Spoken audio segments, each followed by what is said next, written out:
I will hit enter and the scan is done. Once the scan is done, we can go into the silent mode so that we don't see the banner. I'll start with the recon flag and let's try to see the URLs which are there in the scan of jsmon.sh. And let's see the first page.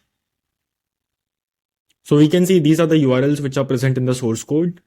From intercom, amplitude, third-party integrations, Gitbook, another third-party integration, everything is visible here.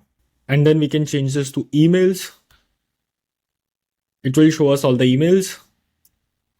We can change this to localhost.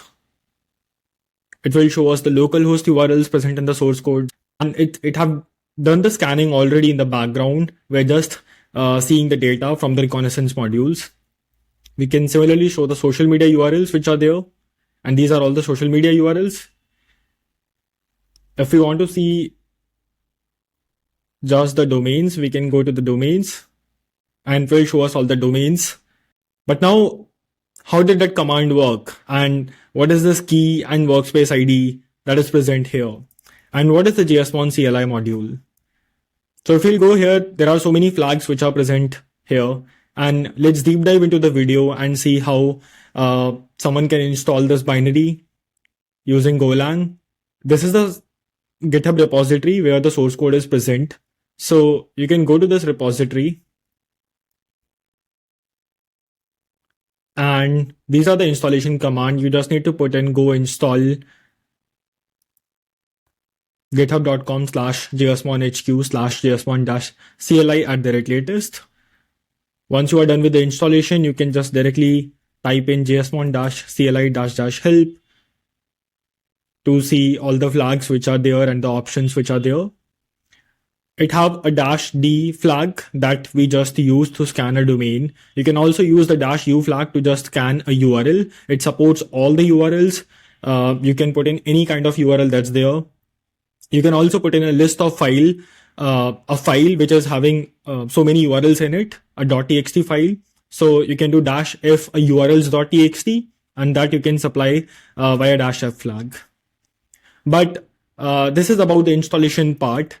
We also found that you can see, as you can see here, there is a workspace ID that's present here. So what's that? In order to use Jsmon CLI, you will have to go to jsmon.sh. And at jsmon.sh, you will have to click on start for free or login if you already have an account. Once you have already signed into your account, you will see this kind of screen. Click on your profile and go to API keys. Once you are in the API keys, this is your key that you will have to supply after -key. This helps you to authenticate with your account and keep your data in a separate workspace. So you can, if you're working on separate companies, you can have one workspace for each company. So in here, I have created a workspace for Jsmon CLI, and this is the workspace ID. So I can copy this workspace ID and put in here. You can create multiple workspaces. If you want to create multiple workspaces, you can go to switch workspace, create a new workspace, or you can also create a new workspace from here. This is how you can use Jsmon CLI. All you have to do is scan a domain, and then you can use the recon modules to directly see all the data.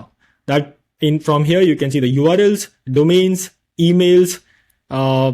You can just put in jsmon-cli-help to see all the field names which can be queried from here. These are visible right here. You have some more filters which are here. And if you want to also create a workspace directly from the CLI, you can use the -cw flag. If you want to do authenticated scanning and supply the HTTP headers also in your command, you can use the -h flag. For not showing the banner, if you don't want to see the banner, you can use the -silent flag.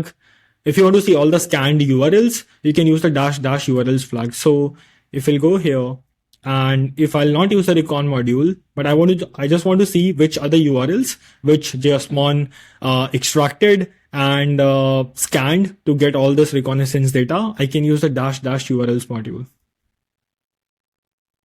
If you'll hit it, you will see the URLs which got scanned.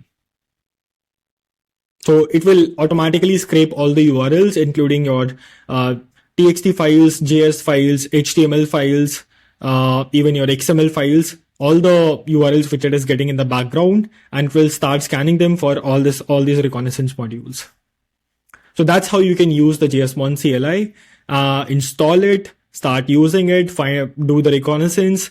It can be automated through various tools as well. If you are already using project discovery tools, have it integrated with your project discovery tool, so you can find all the subdomains, then query it through HTTPX, create a file of URLs, and supply that the file of URLs via the -f flag.